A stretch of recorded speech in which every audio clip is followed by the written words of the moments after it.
that our government is here to support and uplift every child and every family of a child who identifies as transgender or who is struggling with gender dysphoria.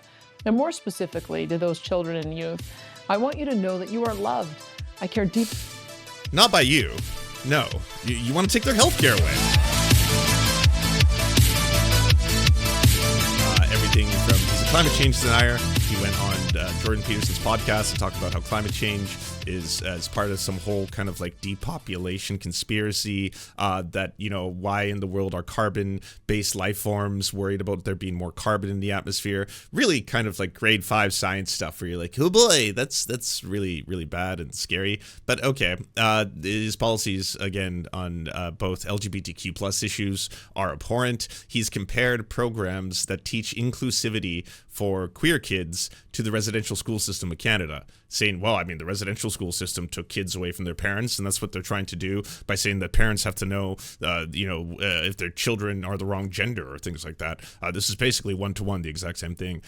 So he's gross. He's disgusting. His opponent, the BC NDP, who's supposed to be a social democrat, who's supposed to be a leftist, and has a history. I'm going to give David Eby some credit. He does have a long history of lefty shit. He used to be so pro harm reduction. He wrote books on how to sue the police. I kid you not.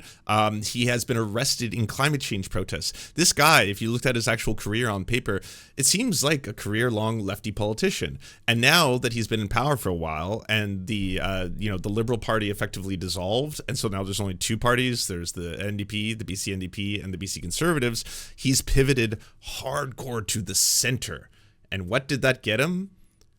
This guy's winning in the polls. The dude who has a nonstop stream of just completely batshit candidates whose batshittery has been leaked. There's a document that leaked all of their kind of like their social media history, all their conspiracy theories, everything from being pro MAGA, which is especially cringe for, Canadians, but being pro MAGA, denying January 6th was like an attempted coup, climate change denialism, vaccines cause AIDS, all QAnon tier stuff is now leading in the polls, because again, when you pivot to the center, what you're going to do is you're going to alienate all of your base. There's a lot of people now who are going to the Greens, and a lot of people who are just like, I'm so disillusioned by this guy. He's introducing forced institutionalization, wants to take away the carbon tax. He's not really representing me, because he's trying to court all of the center to center right potential voters that may come along from the dissolvement. But when I say there's going to be cringe, it's basically just the way in which it's profoundly embarrassingly Canadian. A heated exchange. I hear John talk about the Rustad rebate. It's the Rustad long wait. Misleading, once again, which is what weak leaders tend to do. Green leader Sonia Furstenau taking a shot at EB's tax plan. We're going to give you $1,000 in your pocket, so vote for us. As opposed to, we're going to make sure that the healthcare system's working. On healthcare, while acknowledging ER closures and doctor shortages are still a stubborn problem, EB produced a printout of this tweet from a year ago by a Conservative candidate. So let's check it out. Jim Ferguson says, Canadian government admits 74% of triple vaccinated now have VAIDS. In startling new information coming to light, many people who got the mRNA vaccine in Canada are now finding out that their immune systems have been severely damaged. No more. No Canadian should have to tolerate this. Someone asks, what is VAIDS? Ah, yes, you're unaware of VAIDS. Well, allow me to inform you. It's called the Vaccine-Acquired Immune Deficiency Syndrome, VAIDS, a.k.a. Vaccine AIDS, a.k.a. not a real thing at all. Totally made up. 100% conspiratorial internet nonsense. It's not, don't worry, the vaccines cannot give you AIDS. Yeah. Unless, of course, you were sharing a needle with someone who had HIV or AIDS, and then after they got the vaccine, you then were like, oh, me too, please. And then they were like, oh, we don't do that. And then you're like, oh, I'm just going to fill it up anyway with some of this sweet mRNA vaccine here, and I'll just help myself. Well, then maybe, yes, in that moment, there could be a potential for you to have transferred the HIV or the AIDS from the previous person to you. But outside of that, the vaccine in and of itself cannot give you AIDS. It's not possible. This is just not how this works, and it's nonsense, and it's really, really scary that like a potential candidate now running is like, hey, by the way, watch out for the VAIDS. It's coming. Suggesting the candidate thought COVID vaccines cause AIDS. Do you find it acceptable that your candidate is promoting the view in the North that COVID vaccines cause AIDS. Rustad didn't directly address the tweet, but after the debate said all vaccines had to be available, safe, and that there be a choice. More heated exchanges followed on public safety. The NDP leader pointing to Rustad's pushback on federal gun restrictions. Rustad challenging EB's toughness on crime. We have a premier who actually wrote the book entitled How to Sue the Police. You cannot take Again, awesome. Awesome. Stop running away from this. Lean into it. That's amazing. Yes, you should know your rights. You should know how your rights are protected by the Charter of Rights and Freedoms. If you are being and improperly treated by the police, you do have certain forms of recourse. That's amazing. But instead he's running away from that. It's like, hey, well, that was a different time, you know? Take his advice on how to tackle crime. The gloves stayed off until the end. I wouldn't trust John Rustad to run my Thanksgiving dinner conversation or with the family, let alone a hospital where my kids have to be safe. We have There's what I'm talking about. It's just, oh my God. It's just so profoundly Canadian. That's supposed to be like a gotcha moment right there, right? Well, I then there, buddy. I wouldn't. I don't think I'd trust him at the Thanksgiving dinner. Then there, eh? They're Canadian. One of the senior officials in the party is wearing a MAGA hat, doing the OK Power, white power symbol. That apparently is not registering with people. That they believe the vaccines cause AIDS. That's not registering with people. They don't believe in climate change. They think that it's a depopulation experiment. That's also not registering with people. For some reason, this narrative about climate, it wants to reduce this, and I can only put it to the fact that somehow they think that we need to reduce the world population. It's sort of an anti-human agenda, and I just, like I say, in good conscience, I cannot stand up and support that.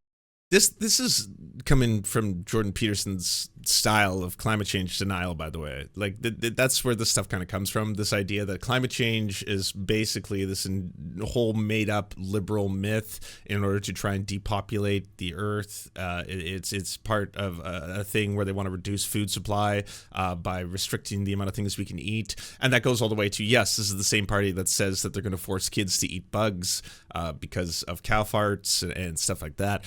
Again, it's stuff that normally should be just reserved for corners of the internet, but now it's permeated into real mainstream politics, which in turn will then transform itself into policy. And quite frankly, I think if people around British Columbia and Canada knew this was what the agenda was, they wouldn't be supporting it either.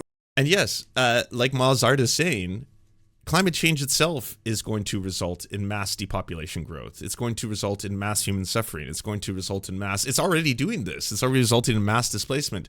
People in areas of the world that are suffering immensely from climate change, either from, nonstop droughts to incredibly high floods to extreme weather events occurring on a regular basis to the mass destruction, the trillions of dollars in destruction globally that comes from a lot of these. All of these are going to damage, hurt, or harm human existence. Climate change itself is doing that. Recognizing that is not part of a conspiracy to depopulate the earth. And everybody I talk to, they have the same sort of response. They go like, oh my God, how could we as a country, how could we as a province want to actually do these things? Wow, I am so happy to hear you talking like this because so few politicians seem aware. We have had people talking about depopulation out loud, including Anthony Fauci and Bill Gates. And you kind of think that's got to be some kind of joke. But when you start seeing if you listen to Knowledge Fight, you'll get a pretty good breakdown of the Bill Gates conspiracies, because there's a lot, and there's things that you can point towards Bill Gates and properly criticize him for, whether that be his involvement with Jeffrey Epstein, whether that be him buying up all this private farmland in the United States, that's incredibly fucked up, whether or not that be him trying to say there's a public domain vaccine or vaccination and say that you need to make this something that is copywritten in order to be able to profit from it, because that's the best way for most people to get the vaccine if we just throw it into the capitalist system. Bill Gates sucks. He's a horrible person. But Bill Gates is not single-handedly trying to reduce the human population by like half, Thanos style, in order to do some deep-seated globalist agenda. That's all far-right conspiracies. That all these food processing plants across the world have been somehow starting on fire. And then you see some of the world events that we faced this last 3 years and the global push to with the nitrogen and carbon and reducing your animals. And again, like doing these conspiratorial YouTube shows, and then this is the degree to which they're actually willing to talk about this. It's like, yeah, with the nitrogen and the carbon and getting rid of the cow because the cow fart and we can't have the meat anymore, so we have to eat the worm.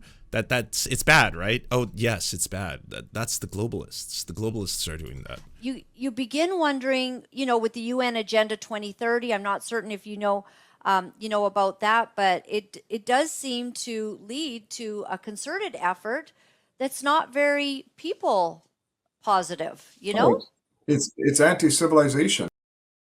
Right. Recognizing that climate change is the thing is anti-civilization. Cool stuff. This is fun. This is a giant sign. You can go see it in Vancouver if you want. Where will you see it? At the house of the guy who invented Lululemon. The guy who invented Lululemon is a massive-ass racist, a far-right conspiracy theorist who loves to push a lot of terrible policies, usually that vilify the poor. He decided to put this giant sign up, and it says, Ebby will tell you the conservatives are far-right, but they neglect saying the NDP is communist. Dun, dun, dun. I totally should have had my thing ready for this. Pew, pew, pew. Yeah, I know. They're calling us far right, are they? Well, they're commies. Commies, yeah. That says the founder of Lululemon, Chip Wilson. Do you know why Chip Wilson called Lululemon Lululemon? Because he's such a racist that he thought it would be funny to call his company that because he thought Asians would have a hard time pronouncing it. That's the reason why Lululemon, yes, that same massive ass company that you see everywhere, it's based in Vancouver, comes from Vancouver. That's why it was called what it is. Because the guy is a fucking massive ass racist and a piece of shit. I know. I didn't know that either. I was like, wait, what? No way, that's true. Go Google it. Enjoy. Find that out. Chip Wilson sucks and his policies suck. And this sign is hilarious. I wish it were true. I wish. It's the same thing they're doing for like the Harris Waltz ticket, right? It's like, oh, those are postmodern neo-Marxists. They are. And it's like, no, they're not. They're as neoliberal as it gets. What are you talking about? Smith is the Premier of Alberta, and as I've mentioned, she's done a lot of incredibly terrible things for the province. She gutted the public healthcare system, slashed tens of thousands of healthcare workers, and then once the healthcare system was doing really bad, especially under a pandemic, she suddenly said that, well, it'd probably be good if we brought in some private options to be able to help with the load. That's the technique that's done by a lot of conservatives. Doug Ford did it as well, where you just basically gut public healthcare. I'm sure British people right now are like, this sounds like the NHS. Yes, yeah. If you gut the public system and you make it terrible, long wait times, then of course people are going to be like, oh, we need help. And then it's like, yes, the help comes in the form of private health insurance, private health companies. They will be able to fill in the gap. She also really heavily defunded the forest fire prevention program, which led again to it's not her fault for the forest fires themselves. They were gonna occur regardless, but you should have a very robust system prepared to try and mitigate forest fires. She decided to cut that program. And as a result, Alberta suffered from one of the worst forest fire years it's ever had. At that point, she stopped being, I'm a separatist and a nationalist, and she started begging Justin Trudeau for help because, yes, they did need help from Big Daddy government, which was unfortunate. So her policies are abysmal. They're terrible. They're terrible for the people. But what do you got to do when your policies are really bad and you can't provide for anyone and you're basically just selling out your province and your constituents to corporations? You go after minorities, which is what she's doing. And now she's going after trans kids. So now she says, in less than a month, our UCP government will introduce critical legislation to ensure that children wait until adulthood before making decisions to physically alter their bodies for gender transition. We will also strengthen parental rights with our education. And you'll never believe how condescending and paternalistic and just outright horrifying this video is, but it's as friendly as you believe. It's with a smile. It's transphobia with a smile. My fellow Albertans, I wish to speak with you about an issue that is deeply personal and sensitive to so many: the journey of children and youth in our province who identify as transgender and who are struggling with gender dysphoria. As you may know, after announcing our government's new policy direction on these issues earlier this year, we engaged in extensive consultations with parents, educators, healthcare professionals, sporting organizations, and members of the transgender community. She spoke to detransitioners. or as a lot of the transphobic crowd like to call them, desisters. And she has been using detransitioners as basically a justification for these unscientific policies. The regret rate for knee surgery is somewhere between 20 to 25%. The regret rate for tattoos is sometimes between 12 to 15%. The regret rate for people who undergo gender affirming care as youth is less than 1%. So again, in terms of medical procedures, one that I don't see any of the transphobic crowd ever going after people who get knee surgery. You don't see them with placards. You don't see them with signs being like, the rates of regret are so high. Don't do it. Don't mutilate your bodies. Don't mutilate your knees. Don't mutilate your bodies. No, they don't care because, again, you don't get to vilify minorities when you do that. But in this case, you get to go after vulnerable communities and, again, try to act as if you're doing it because you care, because you want to protect kids. We are now prepared to introduce the legislation implementing these new policies, and will do so when the legislature is back in session. I want Albertans to know what to expect to see in that proposed legislation. But first, I would like to say a few words to those most affected by it. I know these are complex and often deeply emotional topics. As someone who personally understands the profound impact and challenges these issues can cause children and their families, I want so fucking condescending. It's so gross. Like, I'm not going to listen to the science. I'm not listening to the data. I'm not listening to every major medical community in Canada, every major medical community in the United States that have done the research on this, that actually know what they're talking about. Instead, I've spoken to some detransitioners, and we've listened to some sports communities and concerned parents as well. Of course, there's concerned parents when they're being force-fed all of these lies and nonsense constantly, and they've gotten this weird upside-down view of the world where it's that their kids are doing this for social media credit scores, and then because they want to get really like high Instagram likes by saying that they're non-binary or trans, they then undergo these really irreversible surgeries, and then all of them regret it, and then because they all regret it, their lives are changed forever. So we have to make sure that no kid can get any form of gender-affirming care. All this is taking away healthcare for minorities. That's what they're doing. They can try and repaint the whole thing. They can try and reframe the whole thing. They can try and make it act as if this whole thing is actually for your own interest, for your own good. But it's just taking healthcare away from people who need it. And it's taking healthcare away from vulnerable minorities, and doing so, again, under the guise of, well, this is for your protection. I want to make it clear that our government is here to support and uplift every child and every family of a child who identifies as transgender or who is struggling with gender dysphoria. And more specifically to those children and youth, I want you to know that you are loved. I care deeply. Not by you. No. You want to take their healthcare away. This is all about taking away their healthcare. You want to force them to have to become a gender that they are not. Yeah. And then be like, but I love you. We all love you. We love you so much that we're going to reject the entirety of the medical community on this issue and go with our feelies. That's how much we love you. We love you so much that we're not going to listen to all those lab coats, doctors, scientists. Fuck them. Fuck them all. I know what's best. About each of you, and you are valued as much as anyone else in our province. But no healthcare for you. Yes, you are valued. You're equal. You're of equal worth. Sure. I will say even that you're human. Yeah, for sure. But you don't get healthcare. Yeah, you don't get gender-affirming care. None of that. We're taking it all away. It goes on like this for 6 minutes straight. She references, obviously, a whole bunch of what she considers to be her scientific backing of this. The good news from all this was that there was an outpouring of people criticizing her.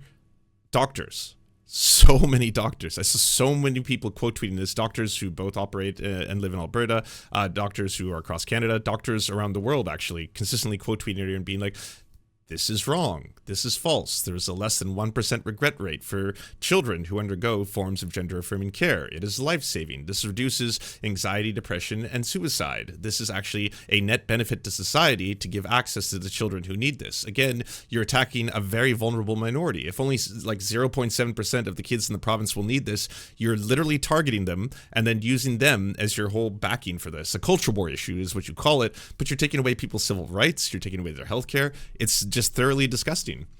Basic human rights should not be open for, quote, consultation. Make no mistake, these proposal policies take away freedom, violate the Alberta Human Rights Act, and offend the Canadian Charter of Rights and Freedoms, says Dr. Christopher Wells. JJ Wright, PhD. She's ignoring decades of research in human rights laws with her anti-2S LGBTQ plus policies. Experts who oppose her policies have been forced to sign NDAs to participate in consultation. Clearly not all of Britain's opinions are welcome, only the ones who align with hers. And it's true. She then tried to get back at the people criticizing her. Do you mean like listening to children going through this? National Post, conservative right-wing publication in Canada. And the headline, how will I come back from this? Detransitioners abandoned by medical and trans communities. They were irreversibly altered with mastectomies, hormone therapies when they were in their teens. What happens when they want their bodies back? And then fact check, more deliberate misinformation. Vastly more people regret knee surgery replacement, 6 to 30%, than gender transition surgery, 0.3%. That's about 100 times the difference. But ain't no one going after the knees. That's not a thing. No one's going after people who get knee surgery. Again, I don't see a billboard, Chris, for knees, you know? Or me. I'm someone who underwent, I got an appendectomy. I got my appendix taken out. I was in some way, if you could describe it, mutilated by wonderful, incredible caring staff and doctors who took away a part of my body that was hurting me. And luckily, thanks to their hard work, I will live. It could have killed me, but they took it out and it's no longer a part of me. But yeah, is there appendicitis rights crowd? Is there people holding up billboards being like, oh, you removed a part of Lance, you took a part of him away forever, he'll never have his appendix again? Yeah, it's true, but it's what I wanted. It was successful. It helped me. It saved my life. It was good. So why do we not treat everyone's healthcare the same way? As in, I am cis. I'm forever cis. I'm never going to be trans, and so I'm never going to need to get that gender affirming care. But as a cis person, why would I want people who need it taken away from them? Why, like? Again, why do cis folks want to suddenly gatekeep what can and cannot happen for stuff, by the way, that is completely accessible for cis people? When you're a cis person, you get gender affirming care. Oh, well, then you're taking care of yourself. Are you a man who is losing hair? Do you want to get hair implants, transplants? That's gender affirming care. Are you a Joe Rogan and you're taking hormone replacement therapy? Well, that's gender affirming care. I mean, he just wanted to be swole, so we need to take them extra testosterone.